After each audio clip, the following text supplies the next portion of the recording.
Well, welcome. My name is James Harnsberger. I'm the Associate Vice President for Graduate Education, Grants, and Sponsored Research. So I'm your point person. If you're a grad student, you have any sort of questions about grad student life or your academic experience or anything else that is of concern to you.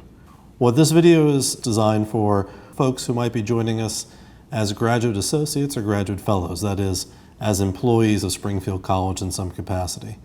Typically, you're going to be dealing with human resources if you're an employee, so this is really most pertinent information for graduate associates and graduate fellows. When you're an employee, you have to go through a hiring process and a screening process, and so human resources is an office you're going to be dealing with at times. Jonathan Howell is our Director of Human Resources, and he is a wonderful resource for any question you have, but he has a whole team working for him as well, who I want to introduce you to. First of all, our human resources staff is found on the second floor of the administration building, just upstairs from the registrar. You might find yourself reaching out to human resources after you've been hired to have questions about your pay or your W-2 form or during the hiring process. Slide 24. Human resources is also the office that's in charge of maintaining and enforcing our various college policies. These include our Code of Ethical Conduct, our discrimination and harassment policies, alcohol and drug policies, our smoke-free campus policies, our responsible use of information technologies, and our policies related to consensual relationships here on campus. There's going to be a training video that if you're a grad fellow or a grad associate, you're going to be required to complete on discrimination and harassment. Within the Human Resources Department, some of the contact information you should be aware of. If you have questions about payroll, I would first go to Terry Barbosa. If you have employment questions, you can reach out to Sharon Mosier. And then very general questions can start at sort of the front office, the front door to the department, and that would be Ann DeMaio. Associated with our Human Resources Department is our staff that are responsible for the maintaining and enforcing our Title IX policies. Title IX refers to federal regulations that govern the prohibition on gender or sexual discrimination or harassment. All schools here in the United States of America are going to have Title IX staffers and usually have a Title IX director. Our Title IX director just stepped down in the last month and we're in the process of hiring a new one.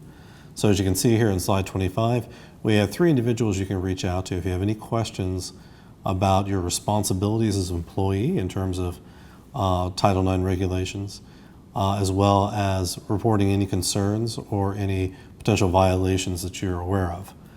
Of the 3 deputy officers who can assist you with this, we have Sue Nolan, our Dean of Students, Camille Elliott, our Associate Director of Student Services, and Michelle Cicenia, our Assistant Athletic Director.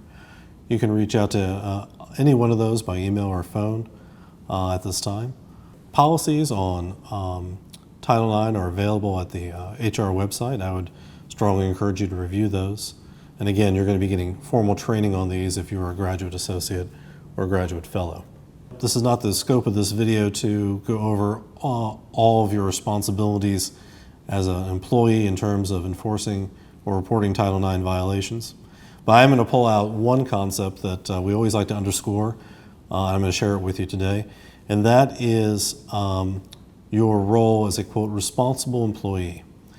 According to our handbook, quote, all employees are considered responsible employees and have a duty to report any potential Title IX violation unless they fall under the category of confidential resources.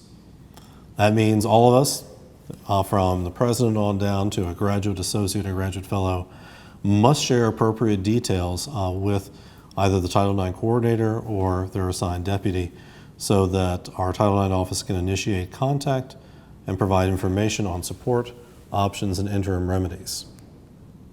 This last item is for, again, employees, graduate associates or graduate fellows, particularly any of those who have any sort of responsibility that takes them off campus and involves a vehicle.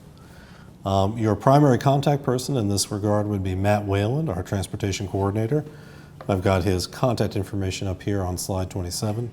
If you've got a role that involves operating a Springfield College vehicle as part of your job, you need to become what's called an authorized driver.